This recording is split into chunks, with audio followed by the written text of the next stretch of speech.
Welcome back to the super-centex podcast. With me, as always, are my good friends DJ Ramirez, Chad Conine. How are y'all doing? Pretty good. Yeah. Good. We're week 2 now. Week 1 is come and gone. We're off and rolling. Little football.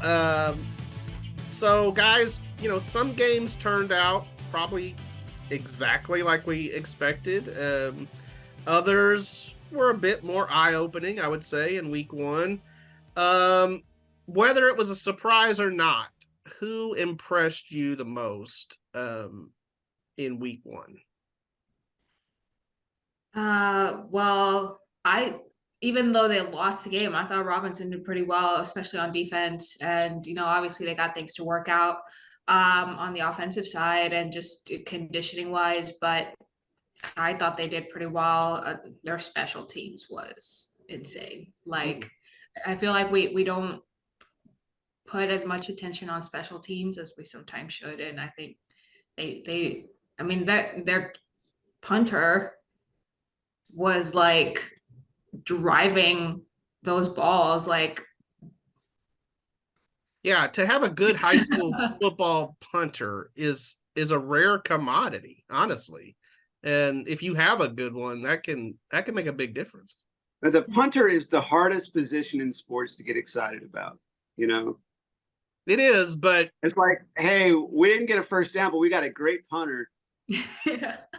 Back when Baylor go ahead. Yeah, he had University starting at their goal line at one. And they still scored. But which says a lot about University, but like it was two drives, it was 2 scoring drives for the Trojans that started basically in their own end zone.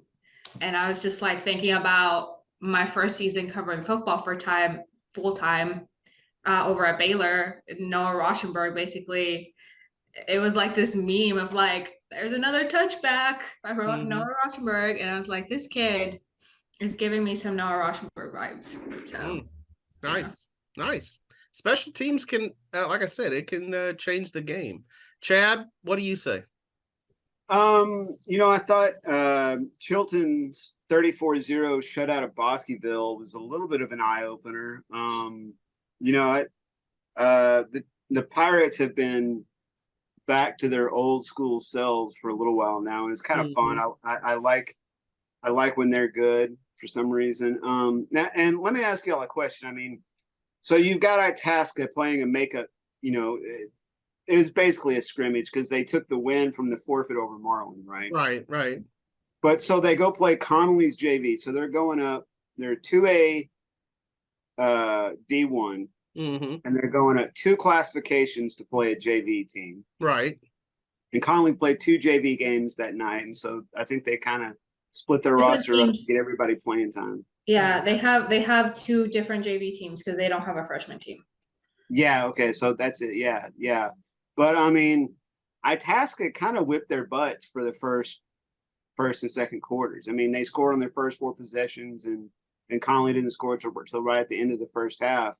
And I tell you, Itasca is kind of the school that I'll just go ahead and admit it, that I'm kind of pulling for this year, because they've made progress, and I think there's still some doubters out there about how good they can actually be. But they got, they had a couple of kids get out there and make some big plays, and they've got several that can do that. So I'll have my eye on the Wampus Cats this year. I always just love saying Wampus Cat. It's my favorite Central Texas mascot. Probably right behind that are the Frost Polar Bears, but and Frost was impressive. I'll mention a couple. DJ last week said, that Collie Mejia game might be close. Nope. I'm not calling you out, but Conley, 64 points. I mean, that was pretty friggin' impressive. I think the cadets are looking like the real deal. I thought Axtell, it was 34-3 over Moody. I think Moody thinks it's going to be a little bit better than it was last year. So the Longhorns, I think, may be a sleeper team, a team to watch. there with Craig Horn as head coach, and some good talent back. And then I don't want to fall into a rut of like always talking about like the team that we saw particularly in person last week, but I can tell you Midway is a lot better. What that will mean record-wise, we will see. And they still have some things to clean up, no doubt. Like they were vulnerable to the big play, which they were last year. They gave up 2 touchdowns to Mansfield of 70-plus yards. But Ty Brown is the real deal at quarterback, and he makes a big difference. They were leading that game going to the fourth quarter. Mansfield closed it out, ended up winning by 11. There were a couple costly penalties that went against Midway that were a little, 2 of them that were just like, I didn't see that face mask, and I didn't see that illegal shift where you called the play, you threw the flag like 5 minutes later. I mean, it was a little dicey. Shane Sounds like the coach talked the ref into that one. Yeah. So maybe they can get some home cooking this week against Permian. Well, and they have a huge opportunity there. I was making my picks earlier, and I noticed Permian kind of got thumped in their season opener. That was a game last year that Permian won by double digits against Midway out in Odessa. But Midway was in that game. Yeah, Midway was in that game. Yeah. So, I mean, it's a huge opportunity for them to get their first, if they could beat Permian, regardless of how good Permian is. You always got that Permian name. You always got that thing of, hey, we beat Permian, So yeah, exactly. It's like beating the Yankees, even when the Yankees suck.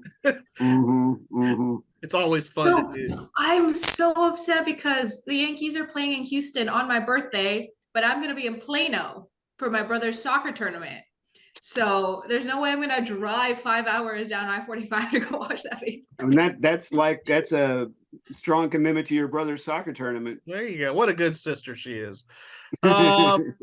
So let's give it up for a team we did not mention, and that would be Linden Heldt and the Waco High Lions. They are 1-0 for the first time since 2020.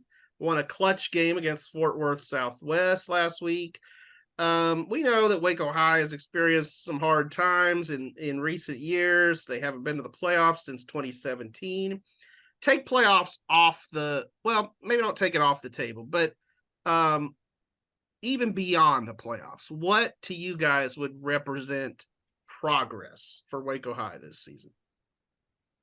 Oh, go ahead, DJ. If they can get in the district battle, if they can win some of those tough district games, I feel like that would be pretty good. Because let me pull up their schedule from last season real quick. But I feel like there was some games that they were just not even in. Yeah. But I'm impressed. I picked against them. Nothing personal, but it was week 1, Right. So. Yeah, I picked against them too. Chad got that pick right. Chad, what were you going to say? Yeah, I have a very clear definition of how they can show progress. Okay. Last year they got beat 45-3 by Granbury, right? Granbury is a perennially mediocre football program, if not a bad football program, right? And Granbury thumped them 45-3. So if they could be more competitive in that game, especially it being a district opener, that would be a sign of progress to me. Yeah. One reason I say almost like take playoffs off the table is because of the district that Waco High is in. It's a 9-team district. It's a really pretty stout district, and it actually took 6-2 to make the playoffs in that district last year. You had Midlothian who went 8-0, and then you had 3 teams tie at 6-2 with Shoemaker, Lake Belton, and Red Oak, and they all have some pretty good players back. Obviously, we know about Micah Hudson down there at Lake Belton. Lake Belton, by the way, this will be in the high school notebook tomorrow. Going to play an ESPN2 game next Thursday, against Red Oak in that district opener. They both have highly regarded receivers. Red Oak has one too, and that's Montez Williams. But so back to Waco High, I feel like, 5-5, just maybe just being competitive, as DJ said. I think that would be a big step. And, and like you said, maybe you put yourself in the race, going into week 9, week 10, that kind of thing. It's crazy to think how different the bar is for different teams in our area. Ones that play in an 8-team district, or what is Waco High's district a 9-team district? 9-team district, yeah. Yeah. And so 6-2, it takes 6-2 to make the playoffs. Whereas, you get down to some smaller classifications and you got 5 teams in a district, right? And so you can get in at 1-9 overall, and all you got to do is win one district game. It doesn't almost seem like it's fair that there's that much disparity in that playoff bar. In Oglesby's district in 6-man, there are 3 teams, and 2 of them make the playoffs. Now, that wasn't really the way the UIL set that up. Dime Box last year ended up canceling, and they haven't brought their team back yet. But yeah, so it really does take one win, one district win to get in.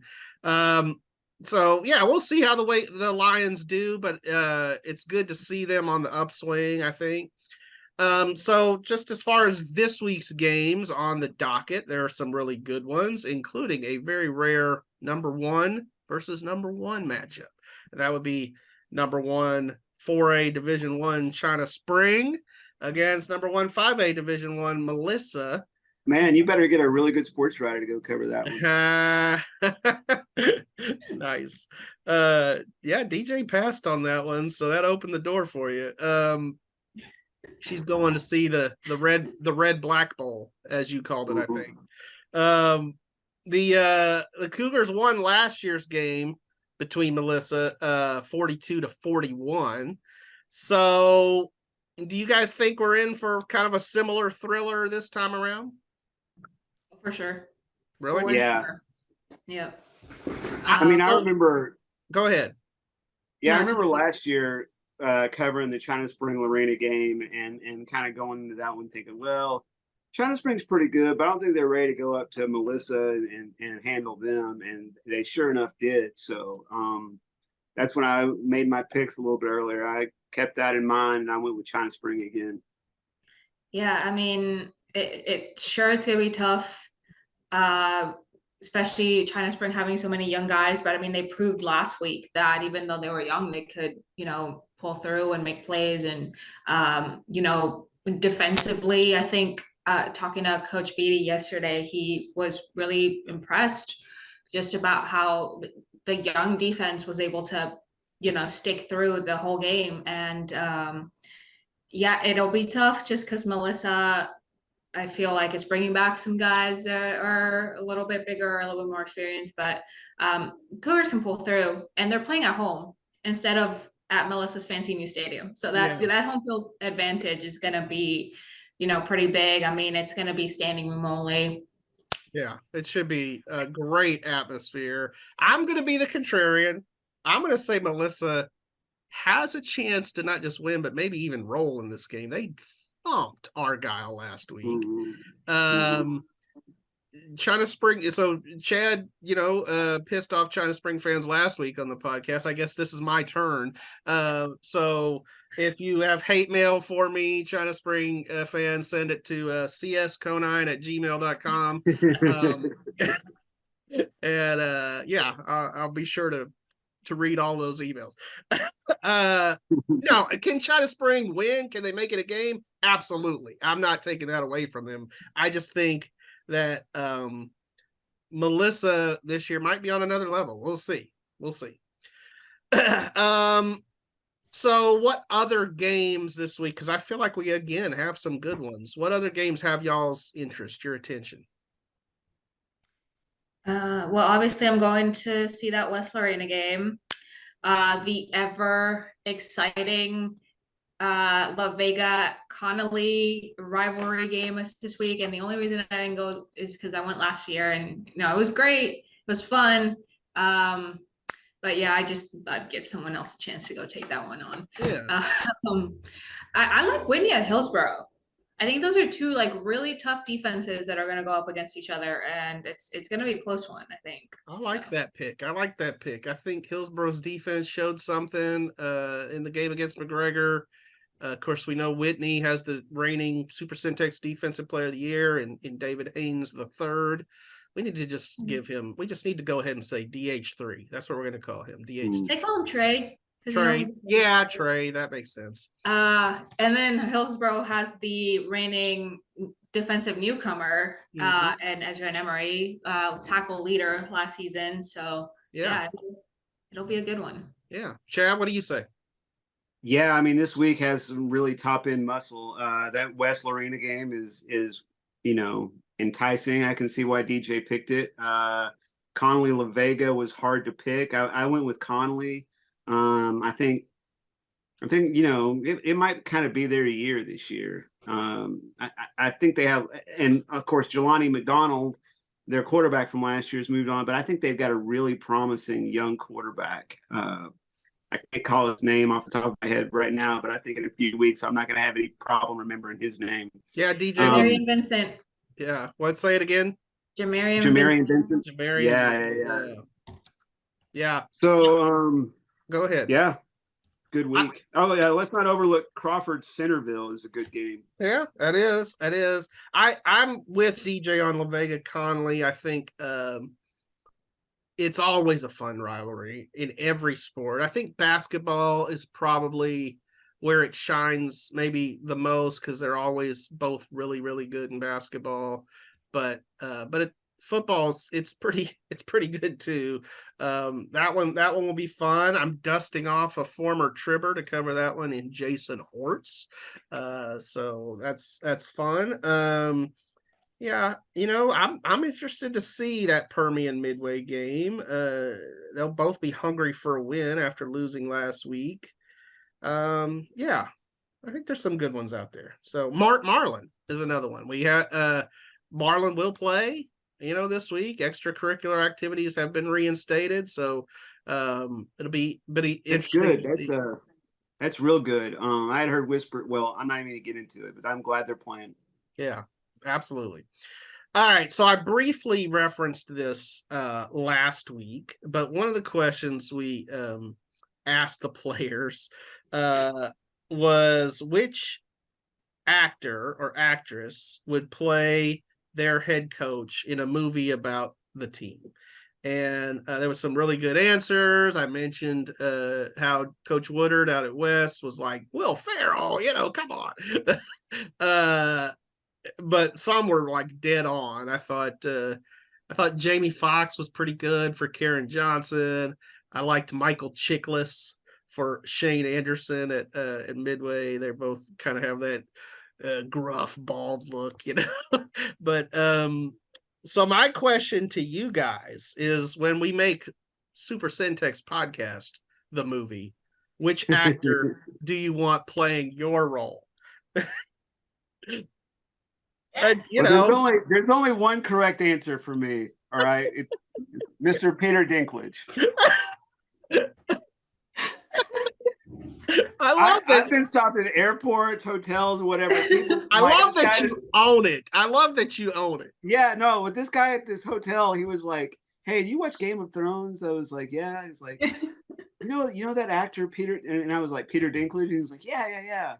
He was like, "Anybody ever told you look like him?" And I was like, "Yeah." And then he was like, "Are you him?" Did you just tell him you were?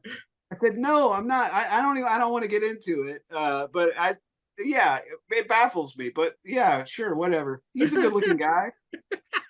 He is a good-looking guy. Just don't call him an angry dwarf or whatever. Right, exactly. Yeah, he'll come across the table at you. That's a great Christmas movie, by the way, Elf. But last week at Office Depot, a lady told me I look like Billy Joel. Oh, okay, interesting. I told her I could play piano, but not as good as him. But I also, anyway. Yeah. On to the next person. All right, DJ. Me. I can play myself. Oh, come on. I was president of the drama club. What? No, okay. I guess how about Jenna Ortega? Gomez. No. I like No? her. Don't get me wrong. I think she's a great actress, but I don't think. Yeah, I don't know. I don't think I'm that. I want to write a script for Jenna Ortega as a sports writer. I think it's gonna be my new project. Okay, I like it. I'd watch that. Yeah, no, I like Xochitl Gomez. Either her or Isabella Merced. I don't know if y'all watched the Dora movie. No. No. Okay, but yeah. Oh, she's also gonna play Hawk Girl in the new DC universe Okay. All right. stuff. I don't know. You should have asked this question because I could talk for an hour about comic book movies and just pop culture in general. So. No, that's fun. That's fun. So we did something similar to this in one of my fantasy leagues where we were casting each other in like a movie or whatever. And the one the one I always say, well, there's been a couple that I like. I think Jack Black could play Brice Cherry, but better than that, I think is an actor I would call Fat Matt Damon.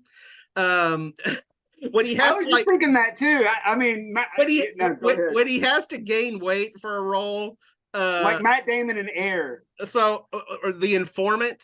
I didn't have the mustache, but look, I want you to look at this picture here and think, does that have some Brice Cherry vibes there? You know, with the with the glasses. Yeah. Yeah. He still has much better hair than you do. Well, right. I don't have that. I got the cowlick, you know, but yeah, I'd have to grow it out to but yeah, I could go for Jason Bourne playing Brice Cherry. That would be pretty cool. So but you know, again, he'd have to put on some poundage. He'd have to get on like the Twinkie and ho-ho diet, you know, to play the Brice Cherry role. So yeah, Matt Damon in Air, I think, is spot on. There you go. Yeah, Air's a great movie. I love that movie. So there you go. Some fun, you know, fun for our ending of our podcast. But as Chad said, you will be at the China Spring Melissa game this week. Right. It should be a heck of a game. I kind of want to look up how many times we've had. This is hard to find, but 1 versus 1 in among Central Texas teams. And then DJ will be covering Lorena and West, so that'll be a good one as well. I'll be at the Permian Midway game. Looking forward to that. And then we're really going to make it a go this week. We're going to bring the super-centex after late night podcast to life. So well, you kind of had a high degree of difficulty last week trying to host that thing. I did. It was on the road. It was a mess. I was we should have seen that coming. We should have had somebody else host it last week. Yeah, Win actually chimed in and said that. He said I should have hosted it. But anyway, we're gonna make it happen. So look out for that and appreciate y'all. See y'all at the games. Sounds good. All right. Bye. All right.